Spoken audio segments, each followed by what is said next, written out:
Parehong nasa Pacific Ring of Fire ang Pilipinas at Japan, kaya naman hindi nagkakalayo ang karanasan ng dalawang bansa sa iba't ibang kalamidad kagaya na lang ng lindol at tsunami.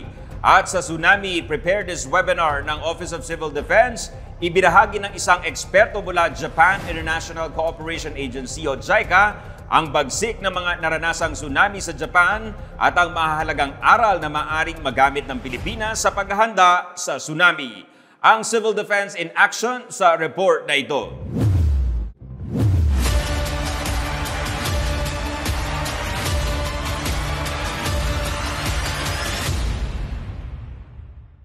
All across northern Japan, they felt it. March 11, 2011, niyanig ang Japan ang isa sa pinaka-mapaminsalang lindol na naitala sa kasaysayan ng bansa.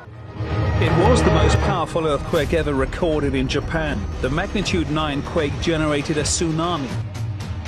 Tsunami waves inundated their city, knocking buildings into rubble and mixing into a kind of tsunami soup filled with vehicles, building parts, and contents. Thousands were killed and entire towns were wiped off the map. Officially, at least 18,000 people were killed or reported missing and presumed dead. Nagdulot ng nakamamatay na tsunami ang magnitude 9 na lindol na kumitil sa halos 20,000 residente ng Fukushima, Iwate at Miyagi prefectures. Naging sanhi rin ito ng isa sa pinakamalalang nuclear meltdown magbuhat noong 1986 Chernobyl crisis. Binalot ang mga lugar ng radiation kasunod ng nuclear disaster sa Fukushima Daiichi Nuclear Plant. Ayon kay Dr. Satoru Nishikawa, Senior Advisor for Disaster Reduction Strategy ng Japan International Cooperation Agency o JICA, nakasanayan na nila ang mga kalamidad na sa tuwin ay tumatama sa kanilang bansa. Mother Nature is not gentle in Japan.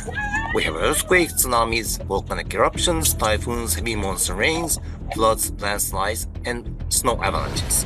18% of all the major earthquakes on the earth happen on the very small Japanese archipelago. Japan has a long tradition of coping with natural disasters. The oldest written record of an earthquake dates back to year 416. The oldest written record of a tsunami dates back to year 684.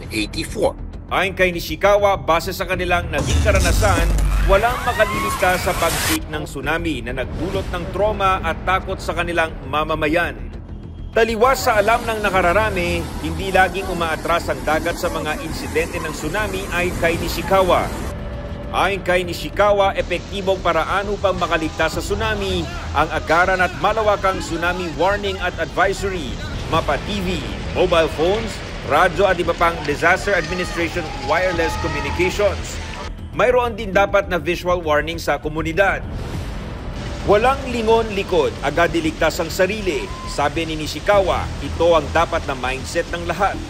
And no need to wait for tsunami. Don't hesitate to run. In Japan, there's a word, tsunami tendenko. It means that don't wait for your family. Run up to the high ground with all your might.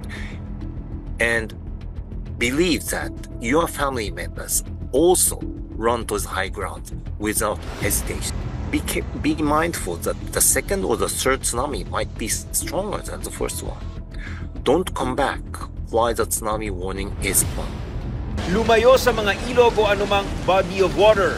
Gumamit ng tsunami hazard map. At para sa lokal na pamahalaan, tukuyin ang mga tsunami evacuation areas. Keep away from rivers. Tsunamis run up rivers. Also, the tsunami drawback is fatal.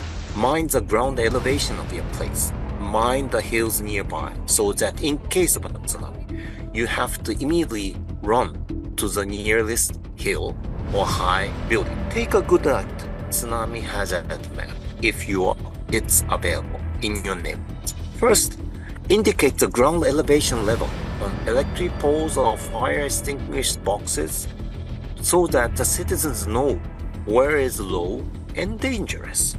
And these are the real examples in Japan. On the left it says it's only 3 meters high, the right says it's only 2.9 meters, so there's a danger.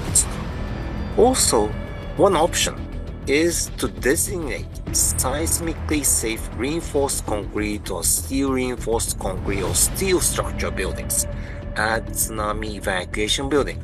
It might be schools, public buildings, or multi-story car parks. At gaano man kahanda ang lahat, ayon kay Nishikawa, walang kasiguraduhan na maililigtas ang lahat sa tsunami. When the Great East Japan Earthquake and tsunami came, approximately 500,000 people were in the tsunami inundated areas. Majority of them escaped, but 20,000 did not make it. The mortality rate of the tsunami inundated area in case of the Indian Ocean tsunami in 2004 was 40%. In the case of the Great East Japan Earthquake and tsunami, it was 4%. And this difference comes from whether that area was prepared for tsunami or not. In that area, there were many sirens, loudspeakers for tsunami warning. Some buildings, reinforced concrete buildings, were designated as tsunami evacuation buildings. Naging wake-up call naman para kay Office of Civil Defense Administrator Undersecretary Ariel F. Nepomuceno ang tsunami behavior na dapat isaalang-alang ng mga eksperto at otoridad sa Pilipinas. Let's now review even our tagline, the shake, drop, and roar. I encourage our organizers, even the originator of this tagline, because even Dr. Nishikawa himself said that dropping is not always expected. There were instances that the sea level did not drop, even in a tsunami incident. So pag-isipan na natin yan.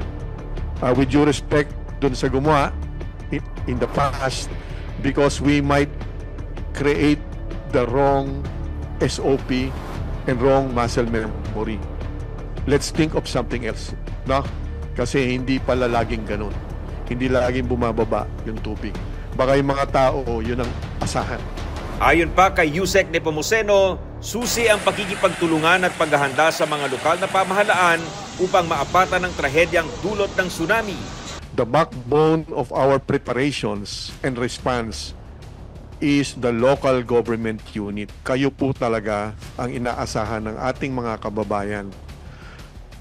Makakaasa po kayo, and I assure you that the national government is doing its best. Kahit po limitado ang ating kakayanan financially, hindi po tayo napakayamang bansa kagaya ng bansang Hapon. Kakaroon tayo ng grant plan in the future, but meanwhile, pwede nyo nang gawin sa kanya-kanyang LGUs, regional directors, pagtulong-tulungan natin, identify which are the routes. Of course, in the first place, identify what are the tsunami-prone areas. May mga markings saan tatakbo at kung saan ang mga tsunami-prone areas. Bilang panghuli, napakalaki pa nating ang dapat nating pagandahin pa with the help of the OCD Communications, Strategic Communications Group, yung ating information campaign. Ito ang unang-unang hakbang, yung maging alam ng ating mga kababayan na yung kanilang bahay, kanilang barangay, komunidad ay delikado sa tsunami. Yan ang unang-unang hakbang na dapat nating gawin. Aminado si Yusek Nepomuceno, nagkumahog ang mga otoridad sa banta ng tsunami sa Ilocos Sur noong nakaraang taon. Nagkaroon tayo ng monitoring ng sunod-sunod na paglindol doon sa Santa Catalina. That's 100 to 110 kilometers west of Santa Catalina, Ilocos Sur.